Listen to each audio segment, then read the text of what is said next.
Bom dia, pessoal, tudo bem? Como vocês estão? Espero que muito bem. Hoje, dia 6 de março de 2023, vamos continuar com a nossa série aqui do livro Projeto Prometheus. Essa é a quarta parte, né? Então, claro, né, sempre eu falo, se você não assistiu as outras, assista, né, pessoal, para você pegar o negócio do começo, né? Não sentar na janelinha, né? Bonde andando. Antes da gente começar, né, claro que vou lembrar e convidar vocês a conhecer os meus quadrinhos, tá? São todos roteiros de cinema que eu mesmo escrevi e transformei em quadrinhos adultos que você lê como se estivesse vendo um filme. Então temos a trilogia Aurora, Caos e Ômega, né, onde a gente destrincha toda a questão do que a gente está vivendo hoje em dia, nova ordem mundial, apresenta sociedades secretas de verdade. Falamos de escatologia, toda essa questão de transhumanismo, enfim, né, para você entender tudo realmente do que a gente está vivendo, mas claro que de uma forma muito divertida, com personagens incríveis, muita ação, muita emoção também, tá? Temos o Knock Me Out, que é uma homenagem aos filmes dos anos 80, como Rocky, Karate Kid, e é um romance que se passa no mundo do MMA, então agrada, né, todo mundo, pessoal. Realmente uma história muito legal sobre superação, né? Sobre autossacrifício, as escolhas, enfim. Tem trilha sonora no Spotify, tá? Então você ouve as músicas enquanto vai lendo para realmente criar a sensação de estar vendo um filme. Temos o Um Outro Dia, aqui é uma história que se passa aqui em São Paulo, mas no universo que o jovem hoje enfrenta quando tem que entrar, por exemplo, na faculdade. Então a gente aborda dependência química, abuso sexual, temas fortes, né? Mas sempre com uma reflexão e com uma transformação interna. Então é uma história muito legal. Quem lê fala que devia ser paradidático, realmente é uma história que emociona. E temos Comunhão, aqui é um suspense com terror psicológico cheio de ação ininterrupta, mas também com uma redenção no final, tá? Uma história incrível de como superar o mal, enfrentar o mal face a face e vencer. Então, todo esse material, pessoal, essas 6 HQs, todas com mais de 100 páginas, você adquire diretamente comigo, não é na Amazon, tá? A Amazon, inclusive, pessoal, além de eu não receber nada e de você não receber com um autógrafo e com uma dedicatória, né, que comigo eu mando para vocês, mas o material, enfim, é de procedência ilegal. Então, não sejam coniventes, tá? Comprem diretamente comigo. Então os links estão aqui embaixo, a página do Aurora HQ no Facebook, o meu Instagram e um e-mail também. Então muito fácil você entrar em contato, eu explico direitinho como você recebe na sua casa, em outros países também. A gente tem o link também do Rumble e do Odysee, que são as plataformas dos apoiadores do canal, né? Desculpa, estou confundido. As plataformas onde eu posto os vídeos que não dá mais para postar aqui no YouTube, tá? Você assiste lá no Rumble e no Odysee, e o Subscribe Star, que aí sim é a plataforma dos apoiadores do canal. Então muito obrigado a quem apoia o canal, e se você quiser se tornar um apoiador, é pelo Subscribe Star. Então é só entrar lá e você vê da melhor forma como você participa, e assim faz parte da comunidade da galera de quem apoia o canal, tá bom? Vamos começar então, pessoal?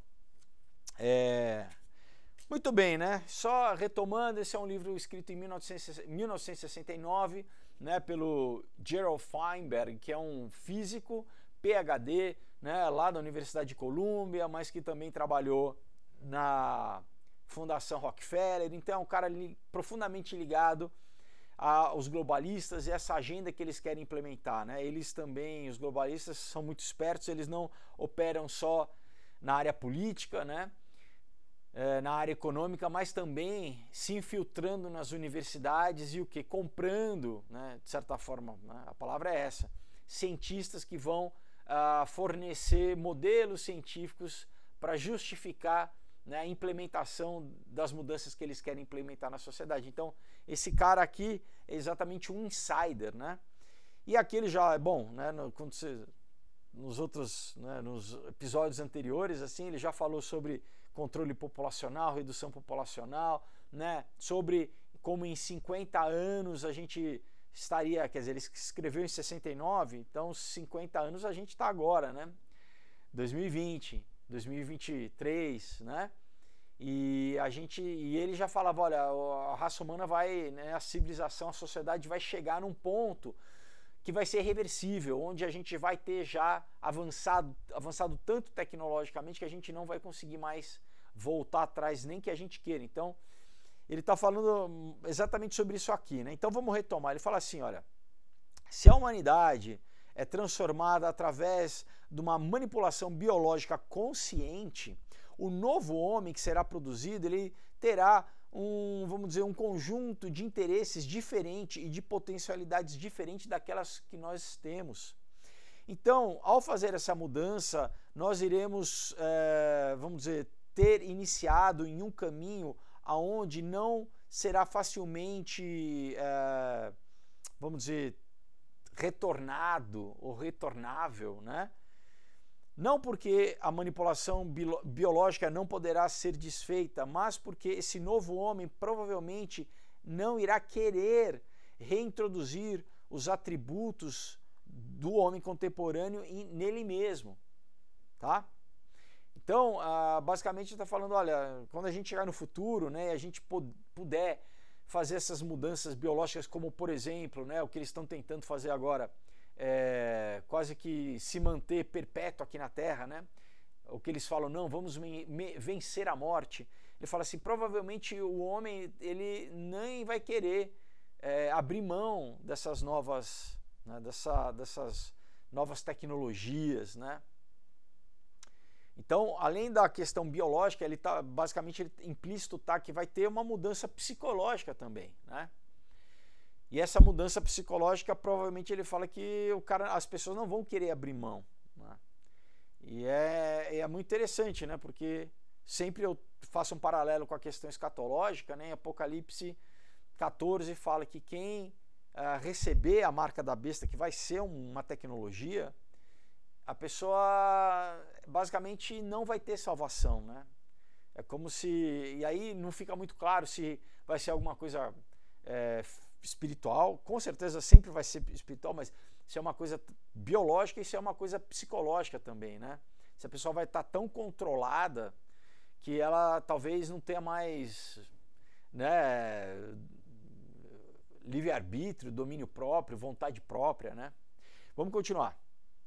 Então ele fala assim, eu gostaria de ressaltar que nesse ponto, né, eu posso simpatizar com aquela visão que muita interferência na liberdade individual está envolvida nesses tipos de controle da engenharia biológica sobre a sociedade, né, que eu tenho discutido aqui. Olha o que ele está falando. Basicamente ele está fazendo meia-culpazinho, né? Ele fala, olha, eu até concordo que, né, que pode haver muita interferência na liberdade individual se a gente começar a mexer, né, fazer uma engenharia biológica nas pessoas. Ele continua.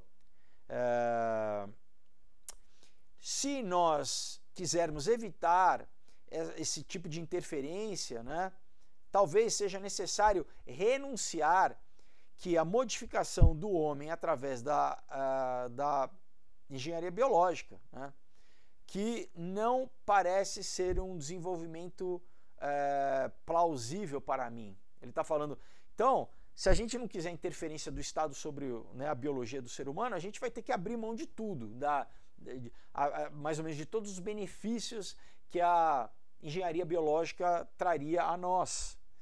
Mas ele fala, provavelmente isso não vai acontecer, né? Ele fala, provavelmente a sociedade não vai querer abrir mão dessas vantagens. Mas qual que é o preço que vem com isso? Qual que, né, é a entrelinha? É exatamente essa interferência o quê? No livre-arbítrio, né? No que ele chama aqui de liberdade individual. Então, novamente, pessoal, imagine essa tecnologia na mão do governo totalitário, né? Continua, ele fala, portanto, eu penso que nós precisamos desse tipo de controle implícito, né? Não, desculpa. Portanto, eu penso que para esse tipo de controle está implícito a possibilidade da engenharia biológica. E é melhor nós pensarmos sobre os princípios gerais que irão determinar que tipo de controle isso gerará, né? Ou isso será imposto, né, na sociedade através da biologia, da engenharia biológica, né? Aí ele começa a falar de inteligência artificial, olha só. Então ele fala, o nosso segundo tema de estudo, né, sobre o futuro da tecnologia, vamos considerar a possibilidade de construir máquinas inteligentes ou superinteligentes. Nos últimos 25 anos, as capacidades eletrônicas dos computadores foram levadas simplesmente de operações, né, que antigamente eram feitas somente por humanos, né, em agora um avanço tremendo. Apesar das primeiras aplicações dos computadores tivessem sido para realizar problemas em matemática e em ciência, agora eles, vamos dizer, colaboram com um papel importante em outros tipos de trabalho acadêmico, bem como em muitas atividades comerciais. Pessoal, ele estava escrevendo em 1969, tá? O computador pessoal aqui no Brasil, mais ou menos, começou metade dos anos 80 e se popularizou só na virada dos anos 80 para os anos 90. Então ele está falando muito antes, ele já está falando do impacto que as coisas já estavam, né, na sociedade, né, dos computadores. Ele fala aqui, então, pesquisas, né, trabalhos experimentais têm sido feitos em direção ao desenvolvimento de computadores que podem realizar atividades mais criativas, tais como escrever música, né, gerar teoremas matemáticos e reconhecimento de padrão. O que eu falei no último vídeo lá que eu postei no Rumble e no Odyssey, né, sobre toda essa questão do ChatGPT, desse novo algoritmo que está, pessoal, basicamente fazendo o papel de advogado, já está defendendo pessoas na corte americana, já está escrevendo matéria de revista no lugar de jornalistas, está fazendo diagnóstico médico. E isso aqui ele está falando, então, em breve, olha o que ele está falando, nós vamos conseguir criar, né, computadores, ele ainda não chama de algoritmo, mas computadores que vão fazer atividades criativas, tais como, por exemplo, criar música. Né? A gente está vendo todo esse também, né, eu estou ligado aqui com a questão dos quadrinhos, né, muitos artistas, porque você tem algoritmos já criando desenhos, criando filmes, criando arte, basicamente, e artistas que ganham a vida fazendo isso falam assim, peraí, a gente tem que regulamentar, tá errado, que a gente está perdendo espaço, né? Porque de repente uma empresa deixa de contratar a gente para fazer uma ilustração e, né, você baixa um aplicativo e o aplicativo faz a ilustração que você quiser automaticamente. Então, o cara já estava falando desse problema, pessoal, né, há 50 anos atrás, tá? Vamos continuar. Ele fala, uma certa quantidade de controvérsia, né, tem sido gerada sobre o quão distante essas máquinas eletromecânicas irão se desenvolver em direção a duplicar e talvez ultrapassar as funções mentais humanas. Tá? Ele fala, alguns críticos, né, não estão convencidos que as conquistas atuais dos computadores implicam que os computadores cheguem a pensar, ou mesmo que eles um dia serão capazes de pensar. Esses escritores apontam, mostram que os presentes computadores performam operações simples, tais como contar de uma forma muito rápida, né? E que eles são capazes de resolver problemas que os humanos têm, vamos dizer, reduzido a questão da repetitividade de operações simples. Mas eles argumentam que não há nenhuma razão para acreditar que os computadores operem em qualquer forma similar da qual os cérebros humanos operam, né? Ou que tal operação seja duplicada num futuro próximo, particularmente a partir do momento em que não é entendido, né, de qualquer forma e em profundidade como que o cérebro funciona. Então o que ele está falando? Alguns críticos falam que isso vai ser impossível, por quê? Porque sim, os computadores conseguem fazer basicamente aquilo que o ser humano faz, só que mais rápido. Por exemplo, fazer operações simples, né? Enquanto, né, o ser humano leva um tempo para fazer, né, contas de matemática simples, operações simples, um computador ele consegue fazer muito mais rápido e uma quantidade maior, mas que o computador não teria essa capacidade criativa, né, de associação, né, de pensamento abstrato que o ser humano. Então é como se o computador ele, né, fosse capaz só de fazer esses pensamentos, essas, né, continhas básicas e regras básicas, de uma forma mais rápida e mais eficiente, mas que ele não conseguiria extrapolar. Mas, pessoal, a gente já está vendo que hoje que não, eles estão conseguindo criar, né, o ChatGPT, por exemplo, ele escreve teses, ele faz trabalho de escola, né? Daí você fala, mas peraí, ele realmente está pensando ou ele simplesmente ele é capaz de fazer uma busca muito rápida em vários sites da internet sobre um tema específico, né, e escrever, né, você bota ali, eu quero que você escreva, sei lá, uma redação sobre a história do Brasil num estilo barroco, né, de prosa. Então ele consegue fazer isso e adequar o estilo da escrita. Por exemplo, você fala, eu quero que seja no estilo do Shakespeare, né? Eu quero que seja no estilo do, sei lá, do músico, do Djavan, como que o Djavan faz letra, entendeu? Então ele consegue tentar fazer basicamente imitar, né? Ele basicamente tenta imitar. Mas ainda não é, né? Você não pode falar que é um pensamento, tá pensando igual um ser humano, né? Criativo. Porque isso é o que eles estipulam que será a tal da singularidade, né? Que é quando a inteligência artificial realmente for consciente, né?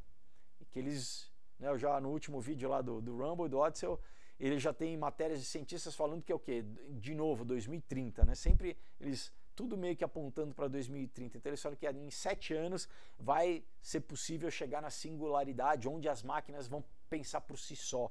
Elas não vão precisar ser programadas, né? Elas vão ser como um ser consciente, o que é, né, assustador esse tipo de pensamento, né? Bom, vamos continuar aqui. Ele fala, outros escritores, no entanto, incluindo alguns que estão trabalhando, né, para solucionar esses problemas, estão convencidos que as máquinas irão duplicar as funções intelectuais humanas em não muito tempo no futuro.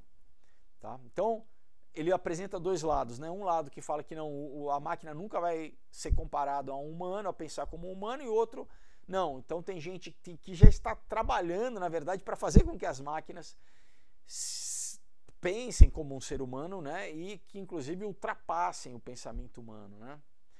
Ele continua assim, nessa conexão é importante reconhecer que a máquina talvez seja capaz de fazer algo que o cérebro humano faz, mas de uma forma um pouco diferente, ou não é um método um pouco diferente. Ele continua assim, se uma pessoa definir inteligência como uma funcionalidade, né, em termos de que os resultados são produzidos não pelo organismo que produz eles, mas, né, se torna claro que a nossa falha de entender como a mente humana funciona não necessariamente é um impedimento para produzir máquinas inteligentes. Essa distinção também é relevante na questão da comunicação com, presta atenção, hipotéticas inteligências extraterrestres, tá? Ou com seres extraterrestres hipotéticos. Olha como as duas coisas estão conectadas, pessoal. Ele está falando, é importante a gente criar essas máquinas que conseguem, né, extrapolar o pensamento humano para que se um dia a gente entre em contato com seres extraterrestres, aqui ele bota hipotéticos, né, essas máquinas sejam capazes de se comunicar com esses seres, né?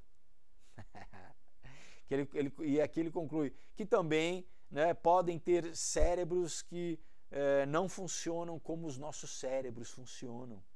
Então uma máquina criada por nós, que pensa, ela sim seria capaz de se comunicar com esses seres, ela seria, né? Porque, enfim, ela também funciona de forma diferente do nosso cérebro. Então imagina, pessoal, se agora tudo que eles estão fazendo é para criar um sistema onde nós vamos estar subservientes a essas máquinas que a princípio eles querem que sejam mais poderosas do que nós, né? De raciocínio, de lógica, de poder de computação. Então imagina a gente totalmente à mercê, né, dos conselhos dessa inteligência artificial. E se, né, aparecem esses seres assim e a máquina vai ser o tradutor, na verdade, desses seres e a humanidade vai ficar, vamos dizer, refém de tudo do que as máquinas disserem. Então já tem dois problemas. Um é o que esses seres comunicariam para o ser humano, né? Quais seriam as mensagens desses seres? Será que seriam, né, positivas ou negativas para o ser humano? E depois, além disso, você tem a própria máquina, o próprio pensamento da máquina, que, né, então seriam dois níveis de comunicação para chegar em nós, seres humanos, né? Um dos seres extraterrestres, depois, né, da uma inteligência artificial, onde qualquer coisa que seja dita para a gente, peraí, como que você vai argumentar, né? Quem que disse isso de verdade? Foi a máquina ou foi o extraterrestre? Então é uma loucura, né, pessoal? Realmente como o apóstolo Paulo fala em 2 Tessalonicenses 2, é uma operação do engano, é um grande engano, né? Esse mundo, né, que eles estão querendo nos conduzir, né? Continua aqui, olha, se nós aceitarmos o fato de que o cérebro humano, né, e que, portanto, a inteligência humana são produzidas por uma sequência de processos físicos e químicos, é difícil ver como pode haver qualquer argumento geral contra a possibilidade de produzir máquinas inteligentes. De novo, né? É o tal do reducionismo. Então, ele reduz o ser humano a uma máquina, né? Ele fala assim, bom, se o cérebro humano funciona igual a uma máquina qualquer, se a gente consegue controlar, né, ou detectar as trocas químicas, né, e o processo físico do cérebro, como ele funciona, a gente vai conseguir replicar isso numa máquina. O que é uma falácia, pessoal, né? Novamente, eles podem chegar e falar assim, bom, como que, né, existem essas trocas de neurônios e tal, mas né, aonde que, por exemplo, cada reação, em que lugar do cérebro, né, você reage com determinado atividade motor, atividade emocional, tudo bem. Agora, o processo literalmente de pensamento, isso extrapola simplesmente a questão da matéria, e a gente vai entrando na questão metafísica, é uma questão da identidade, do espírito, que é único, né? Não tem como você reduzir a matéria, não tem como você, não, é essa célula aqui que é responsável sobre isso, esse DNA, você não consegue, né, chegar a nenhuma base física que, vamos dizer, como se ela fosse determinante para a nossa essência, o teu, né, a tua identidade, o teu caráter, o teu espírito. Mas, né, eles acham que eles vão conseguir, né? Bom, ele continua assim, então, portanto, né, com a criação de máquinas inteligentes, provavelmente se seguirá a criação de máquinas super inteligentes e, presumidamente, outras máquinas que irão, né, que irão criar máquinas também que irão ultrapassar a performance humana em outras atividades que até então são reservadas a nós, como, né, a criação artística. Essa possibilidade presente na sociedade humana irá trazer tanto oportunidades como problemas. Geralmente eles só focam nas oportunidades entre aspas, que geralmente é é uma comodidade besta, né? É uma comodidade que, aquela coisa, né? Alexa, toca tal música, em vez de você apertar um botão, né? Agora você não precisa nem levantar mais para, né, trocar um botão de televisão, você faz tudo no controle remoto. Mesmo assim, eles te vendem uma comodidade de fazer tudo com a voz, o comando de voz, mas qual que é a contrapartida negativa? Você está sendo vigiado o tempo inteiro, você está sendo gravado, teus filhos vão estar sujeitos a um condicionamento da tal da inteligência artificial, qualquer que seja, né? Alexa, ou Echo, enfim. Seus filhos, mas muitas vezes você mesmo, né? Então, vamos ver aqui quais são as oportunidades e os problemas disso, né? Ele fala...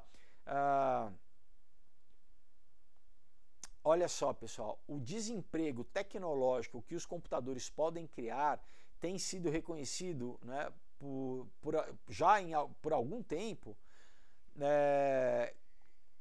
como um enorme problema social. Então, novamente, em 69 ele já estava falando que há algum tempo eles já sabiam o impacto que isso ia causar na sociedade humana, de desemprego. Muita gente já, né, eles já previam, muita gente vai perder emprego. Por quê?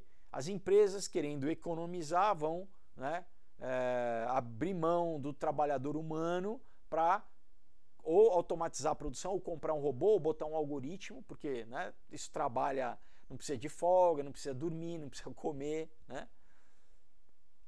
E ele continua falando assim...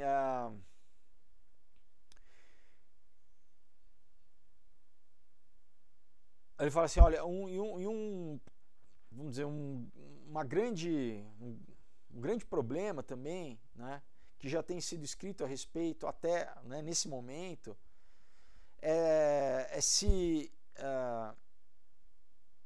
em que extensão, né, que as máquinas podem duplicar e ultrapassar os seres humanos em funções específicas, tá? E, por exemplo, a restrição, né, na produtividade humana, né, como é o que eles defendem, né? Ele fala assim, então, como essas máquinas elas serão muito mais eficientes, a gente vai acabar com o problema da escassez humana. Eu duvido, pessoal. Os modelos que a gente está vendo dizem exatamente ao contrário, né? Por quê? Se a princípio a gente compra, né, essa história de que com o avanço das máquinas e tudo isso, a produção vai aumentar e vai acabar a fome no mundo, vai ter, né? Peraí, a gente então está nesse processo, né, de cada vez maior avanço tecnológico, mas a gente está vendo o que sendo né, imposto na sociedade, implementado? Uma política contrária ao próprio consumo humano, né? O que eles estão falando, a ONU, né, o Fórum Econômico Mundial, a gente vai controlar consumo, né? Senão as pessoas não vão poder mais ter carro, as pessoas não vão poder comer a quantidade de carne que elas querem, né? Ou de proteína animal, a tua pegada de carbono. Então você vê como é uma falácia isso. Tipo, aceitem, abracem essa evolução tecnológica, porque isso vai criar basicamente a tal da utopia científica na Terra, né? Você vai ter um tempo de abundância aqui, não vai faltar nada, né? Ele fala, vamos resolver o problema da escassez, né? Mas, na verdade, o que a gente está vendo ser implementado é o contrário. Na verdade, o que eles estão tentando resolver o problema da pobreza, da escassez, com, né, redução populacional. Basicamente, assim, se a gente, né, diminuir a população, vai sobrar mais para quem sobrar, né? A gente mata aí um povo e sobra mais para a gente. Basicamente é isso, pessoal. Ele continua aqui, olha.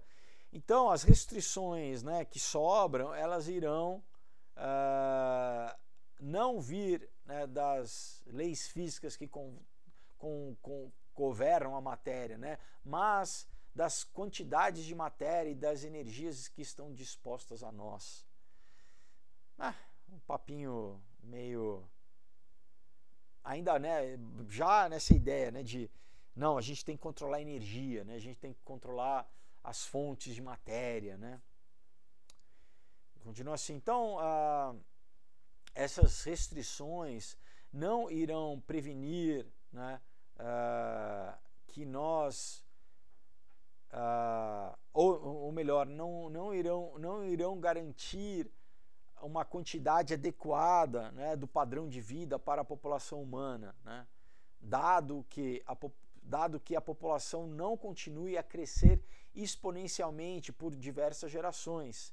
Se a população atual continuar a crescer, ela rapidamente irá, né, ultrapassar a quantidade, o suprimento de matéria e energia disponíveis, né? Olha só, pessoal. Então ele fala,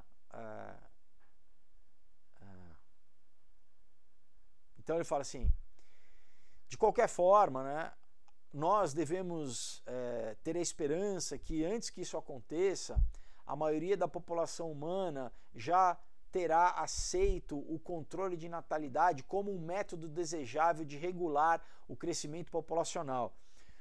Um desenvolvimento que seria assistido também pelos avanços da engenharia biológica, que tem feito possível ou tornado possível com que as crianças nasçam com características aproximadas do ideal que os seus pais desejam que elas tenham. De novo, pessoal, isso é tudo que eugenia, isso aqui é racismo puro. Tá? Essa ideologia remonta ao na verdade, final do século XIX. Né? Os nazistas queriam exatamente fazer isso. Vamos chegar na raça perfeita. Tá? E por causa, né, exatamente da Segunda Guerra, que ganhou essa conotação negativa, ficou muito associado ao nazismo, eles mudaram, deixaram de usar a palavra eugenia e começaram a usar o termo biologia molecular. É a mesma coisa, é engenharia genética. Tá? Então, de novo, né, o cara volta ao mesmo tópico, fala assim, olha, e amedrontando, ele fala que mesmo que a gente tenha aí essa inteligência artificial do futuro, que será capaz de, né, produzir tanto, né, de exceder a produção, que a gente vai resolver o problema da escassez, né, de energia humana, de comida, Agora, se a população humana continuar a crescer, né, nesse grau aqui exponencial, como atualmente, nem a inteligência artificial vai dar conta. Então a gente tem que controlar a população. E agora, 50 anos depois, a gente pode ver o que esse teste, que já estava sendo feito na China, lá né, durante o governo do Mao Tse Tung, na década de 60, 70, qual que é o resultado hoje em 2023? Eles estão com um declínio populacional enorme, a própria China. Você pode falar, pô, mas tem muita gente na China. Não importa, pessoal, se você para, né, você reduz o nascimento numa geração, você já cria uma pirâmide invertida. Você já, não, né, você já tem mais idosos do que jovens para trabalhar e para, enfim, funcionar a sociedade. Né? E o problema é que isso gera uma menor, né, reposição ainda, né, porque geralmente daí os jovens vão casar menos e vão, né, ter menos filhos, e aí é um problema que, né, tem alguns países que estão, né, o Japão está com esse problema por outras questões, não as mesmas que a China, né, porque a China foi uma política do Estado, né, da política de um filho lá. Então, né, tudo isso aqui que ele estava defendendo, a gente hoje sabe que comprovadamente é errado, mas não quer dizer que essa galera globalista deixou de vender essa propaganda aqui, né, de promover esse tipo de pensamento. É isso que eles estão fazendo em Davos todo ano, lá no Fórum Econômico Mundial, a mesma coisa. Né? A gente tem que reduzir a população porque, na verdade, eles querem ter para eles. Né? Continua. Então, algumas pessoas, no entanto, consideram até mesmo a promessa, né, de um crescimento econômico, vamos dizer, sem esforço, vamos dizer assim, né, que virá, né, será gerado, né, por esses computadores superiores, né, particularmente aqueles que acreditam que a psicologia humana é relativamente imutável e que algum tipo, né, de trabalho para, vamos dizer, o ganha-pão de uma pessoa é necessário para o próprio bem-estar, tanto do indivíduo quanto da sociedade. Né? Muitas pessoas falam que é exatamente isso. Ninguém, por mais que eles queiram vender essa coisa do ócio criativo, né? Ah, não, você não vai precisar mais trabalhar. Muitos psicólogos, né, falam, não, isso é o homem, ele encontra prazer nisso, né? Ele encontra objetivo. Muitas vezes o homem, sem, né, a sua vida profissional, ele entra em depressão. Né? Então, não é simplesmente a questão de, então se a gente pudesse ter as máquinas trabalhando para a gente o tempo inteiro, será que realmente a gente ia querer isso? Ou você fala, não, eu não quero, eu gosto do meu trabalho, né? Eu encontro o propósito, eu tenho prazer criativo, eu não quero abrir mão disso para que uma máquina faça por mim e eu não faça nada, né? Eu fique, sei lá, né? Sentado, engordando, né? Tipo o Wall-E, vocês viram o filminho Wall-E lá do robozinho, né? Que é basicamente os humanos, né, que ficam lá numa nave espacial, basicamente é isso, tudo, né, gordinho, que vive numa cadeira e não faz nada, né? Ele continua, outros já, no entanto, acham que o trabalho é um meio pelo qual o homem, basicamente o homem trabalha para conseguir pagar tempo ou ter tempo livre para fazer aquilo que ele realmente deseja, tal como brincar né, expressões criativas. Tá? Para essas pessoas, esse desenvolvimento da tecnologia iria libertar o homem, né, da necessidade de trabalhar, para que ele, né, isso seria completamente benéfico, né, exceto pela possibilidade de alguns efeitos colaterais, né, tais como, vamos dizer, ele fala aqui, como o entulho, né, do landscape, né, como um monte de máquina sendo produzida, né? Então o homem não faz nada e aí o homem tem que criar máquinas para, né, encher, entulhar. Então é meio um paradoxo, né? Porque eles falam, não, a gente tem que reduzir o consumo, né, o impacto que isso tem na natureza, mas daí, peraí, você quer fazer com que o homem não trabalhe, com que o homem não seja agricultor, então você tem que criar máquina para fazer com que o homem não faça isso. E ao criar máquina, você tem que criar uma indústria, uma fábrica para criar robô, para criar. Então, peraí, você não é contra o aquecimento global? Né? Então, pessoal, é tudo balela, né, deles, que na verdade, basicamente o que eles querem é controle da sociedade. Né? A gente acaba com os empregos, o homem tem que depender de quem? O homem não vai ganhar o seu dinheiro, ele vai depender de quem? Vai depender do Estado. E aí, se o homem passa a depender da gente, a gente consegue manipular o homem, conforme a gente quer. Tem que obedecer a gente, senão a gente não dá a esmolinha, não dá a bolsa que for. Por quê? Porque a gente acabou o empreendedorismo, a gente matou qualquer tipo de iniciativa individual do cidadão de gerar sua própria riqueza, né, do fruto do seu trabalho, né? Não, tá todo mundo dependendo do Estado. É sério, né, o negócio. Ele fala aqui, olha, então,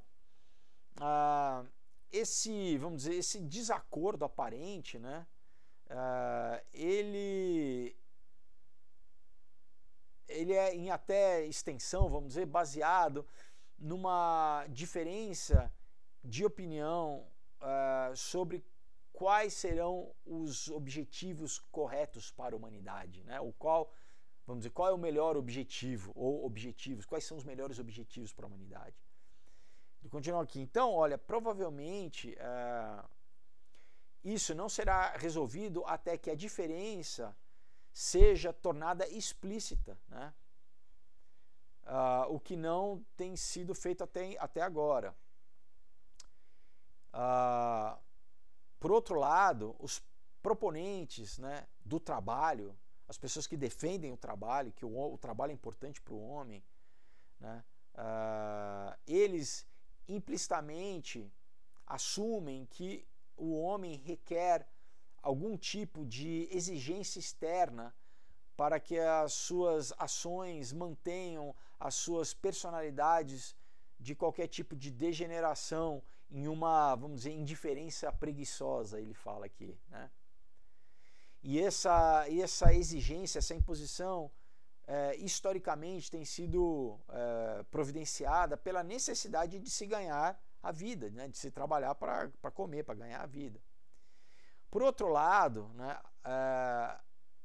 aqueles que gostariam de acabar com o trabalho, né, que fazer com que o homem não precisasse mais trabalhar, eles também implicitamente pensam que o ideal do trabalho, né, seria aquele onde o indivíduo poderia seguir, né, as suas próprias vontades, né, e ele pudesse dispor o tempo da forma que ele quisesse, sem nenhuma responsabilidade para com a sociedade. Seria útil se esses dois lados, né, pudessem confrontar um ao outro num nível profundo e tentar ver aonde que essas posições iriam levar, né? Não é de nenhuma forma claro que trabalhar para viver é a única forma ou a melhor forma de garantir garantir o tipo de personalidade que o primeiro grupo considera desejável. No sentido de que, aquela coisa, né? Ele está falando aqui, ninguém tem certeza ou pode afirmar categoricamente que o trabalho é importante para a sociedade, ou bom para o ser humano, ou bom para a saúde mental do ser humano. O que eu discordo, né? Mas aqui ele está defendendo meio essa posição. Consequentemente, existem muitos compromissos que a sociedade deverá, né, exigir dos seus membros, né, distintos de contribuir com a produção econômica, tais como a contribuição para um esforço do grupo devotado a outras coisas além da simples sobrevivência. Essas duas posições, que aparentemente são difíceis de serem reconciliadas,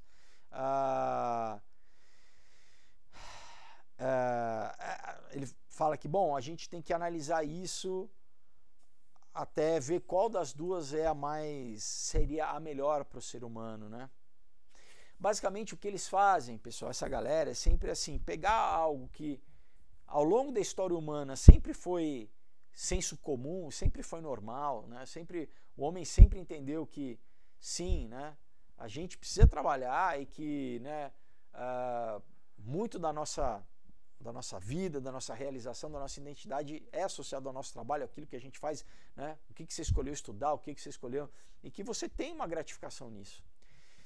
E aí, quando eles querem trazer, né, de novo, lembra, eles sempre trabalham com dicotomias, né, o tal do pensamento dialético. Eles querem, na verdade, destruir isso que é uma norma, que é aquilo que é normal e aquilo que faz parte da vida do ser humano. Eles querem introduzir uma outra alternativa que, na verdade, aqui é o quê? A dependência, que o homem não trabalhe e que o homem dependa do Estado. E eles sabem que, obviamente, vai ter uma grande maioria da população de cara vai rejeitar isso, né? Mas o que eles fazem? Eles introduzem dentro dessa discussão, peraí, a gente ainda não sabe o que é o certo e o que é errado, não vamos se apressar em falar, né? Não vamos abrir mão desse outro lado, vamos pensar, vamos... E aí o que? Você já, né, como a gente fala, Inês é morta. Por quê? Porque você já introduziu na sociedade um tipo de discussão que ao longo do tempo pode ser que inicialmente haja uma reação negativa, falando, não, a gente não quer isso, mas eles vão começar a trabalhar na sociedade, vão começar muitas vezes em contraponto, por exemplo, vão pegar essa questão e vão associar com algo, por exemplo, que a esquerda gosta e, vamos dizer, por tabela, a esquerda vai começar a defender essa posição que eles nem tinham pensado a respeito, mas simplesmente porque o outro grupo, por exemplo, que gosta de trabalho, né, o grupo conservador, que dá valor no trabalho, mas é conservador. Então, porque ele é conservador, automaticamente eu da esquerda sou contra o conservador. Então, se o conservador defende a posição que sim, o trabalho é bom para o homem, o trabalho enobrece o homem, nessa lógica que eles tentam implementar, eu da esquerda tenho que consequentemente ser contra, porque eu sou contra a a direita ou os conservadores. Então, eu vou ser a favor dessa utopia do ócio criativo, né? E claro que geralmente essa galera não gosta muito de trabalhar já para começar, né? Então, reforça já uma predisposição que eles tenham a não querer trabalhar. Então, mas é assim que eles vão, pessoal, né, fazendo as operações de engenharia social também, né? E aí ele fala, não, então, ó, quando isso acontecer, né, quando a gente levar até as últimas conclusões, qual modelo é o melhor, o problema simplesmente será reduzido a uma questão de prioridade ética, né? Basicamente, então toda aquela coisa que realmente a gente vai lidar com a capacidade que as pessoas, ou a liberdade das pessoas trabalharem, gerarem riqueza, produzir, né? Você restringindo, né? O que aconteceu sempre. Por que a União Soviética faliu, pessoal? Por que todos os países comunistas são pobres? Por quê? Porque você restringe o impulso criativo do ser humano de produzir, de gerar riqueza, de, né, ser empreendedor, de abrir um negócio. Você restringe. O Estado controla tudo, né? Mas ele aqui fala assim, não, né, vamos jogar isso para debaixo do tapete, o impacto real que vai ter na sociedade, esse tipo de coisa, para reduzir a simplesmente uma prioridade ética, como se fosse simplesmente uma questão de gosto. Então gosto não se discute, né? Você gosta disso, eu gosto daquilo, mas eu não tô falando de questão de, né, simplesmente de prioridade ética. A gente está falando de consequências reais na sociedade, né? Ele continua assim, olha, então o possível desenvolvimento, né, dessas máquinas inteligentes, né, e criativas talvez possa criar problemas de outro tipo, né? Um desses problemas, né, que é bem conhecido, é a possibilidade de que as máquinas possam sair do controle e dominar o mundo. É sério, pessoal. A gente, de novo, parece que isso é um cenário de filme de ficção científica, né, Exterminador do Futuro, mas antes de existir o filme Exterminador do Futuro, esses teóricos, esses cientistas já estavam encarando essa possibilidade, de saber, não, realmente isso pode acontecer. A gente está tentando criar basicamente um Deus feito por nós, né? Uma inteligência artificial que vai ser mais poderosa que a gente, né? Vai ser onisciente, vai ser onipresente e, se possível, onipotente. Mas claro que não vai ser onipotente, mas no sentido de uma inteligência artificial que vai estar, por exemplo, na nuvem, na internet, você não consegue nem destruir ela. Você fala assim, não, a gente vai atacar aquele centro de computação ali, porque ela simplesmente pode migrar para outro centro, ela pode estar em vários centros no mundo inteiro, né? Então é onipresente nesse sentido, né? Da mesma forma que a internet. Então eles estão construindo essa infraestrutura para que realmente o planeta esteja envolto, né, na internet, não só com cabo, mas com satélite, né, basicamente está mapeando tudo, né? E essa inteligência vai conseguir, vamos dizer, se deslocar simultaneamente, né, em qualquer ponto, né, do globo, basicamente assim. E eles falam que, então existe realmente essa possibilidade das máquinas, né, elas tomarem controle, né, do mundo. Ele fala assim, olha, então o problema principal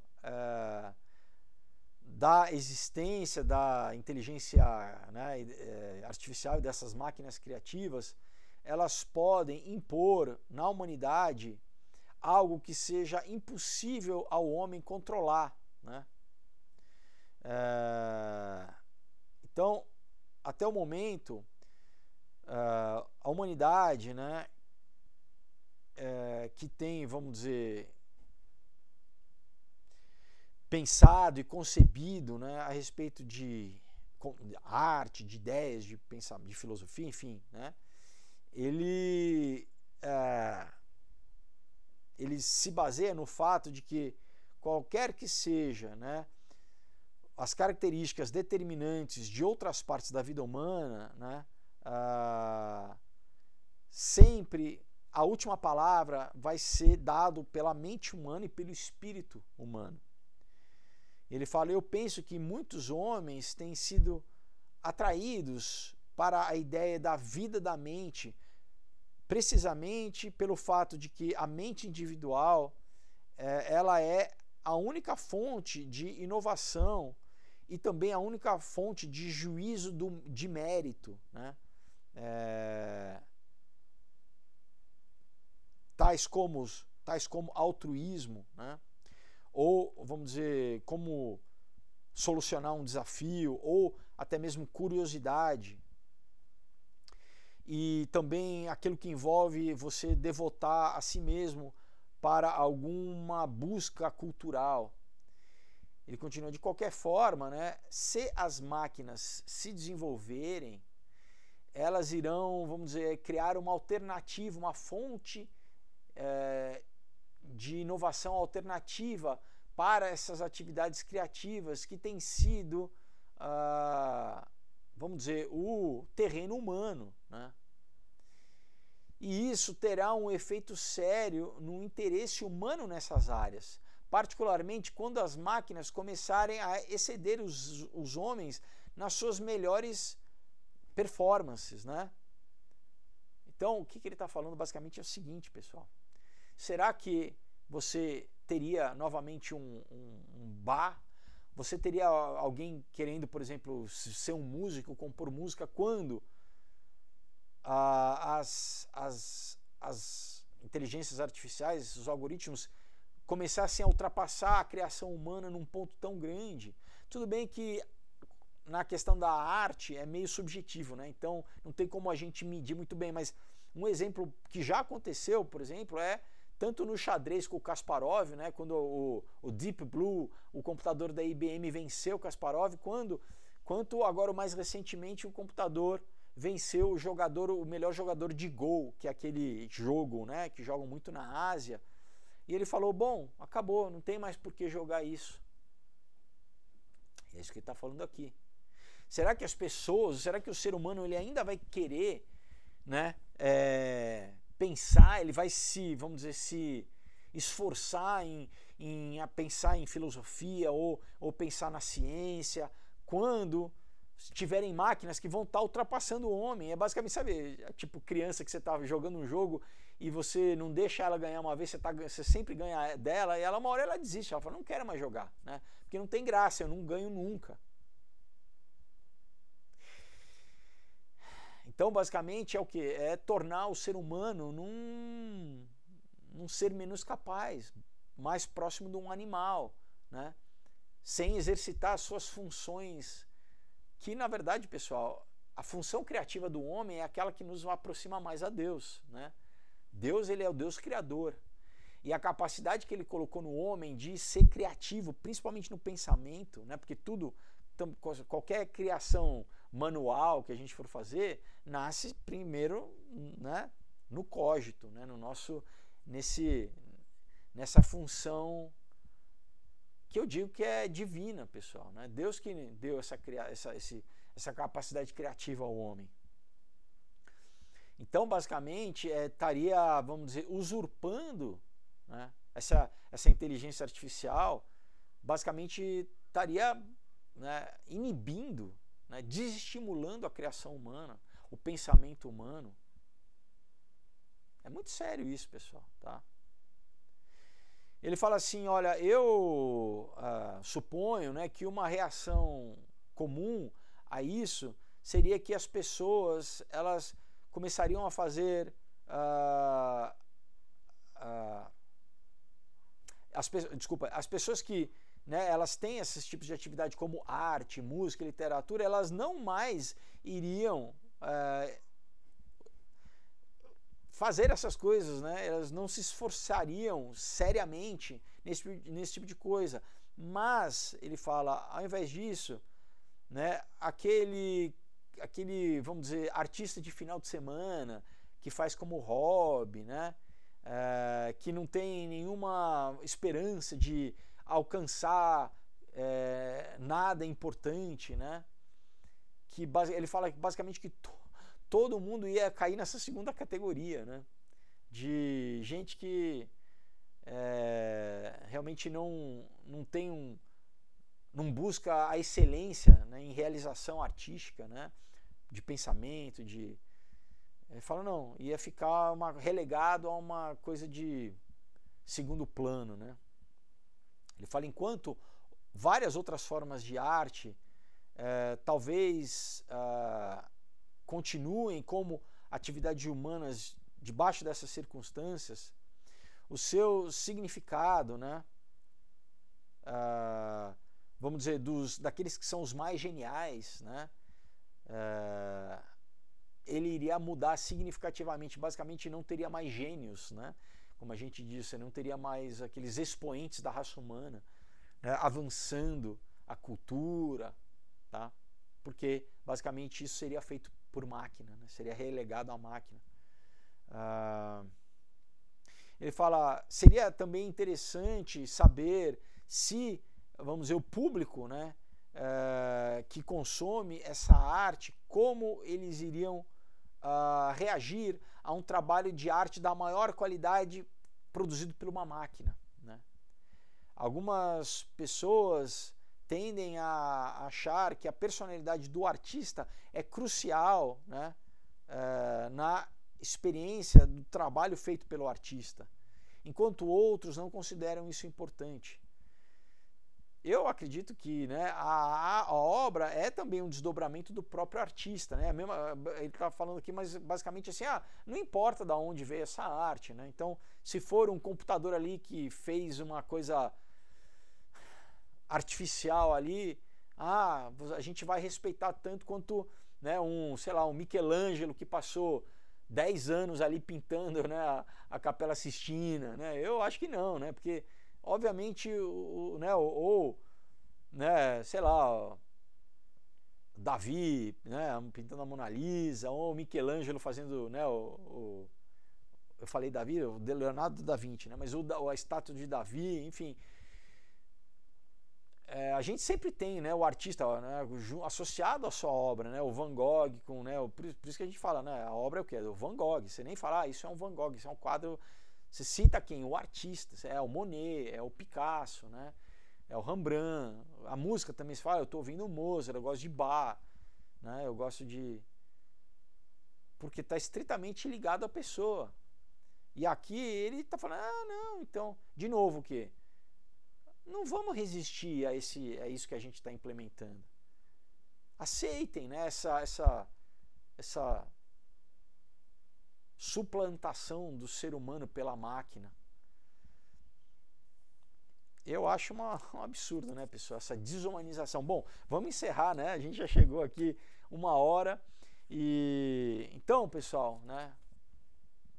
De novo, muito que ele estava falando em 1969, pessoal. Hoje já não é mais especulação. Ele estava, né, projetando naquela época. Hoje a gente está lidando com essas coisas. Tem gente perdendo emprego já por causa disso. Literalmente, no último vídeo que eu fiz, teve um dono de uma empresa que comprou um software desse para que esse software fizesse as demissões.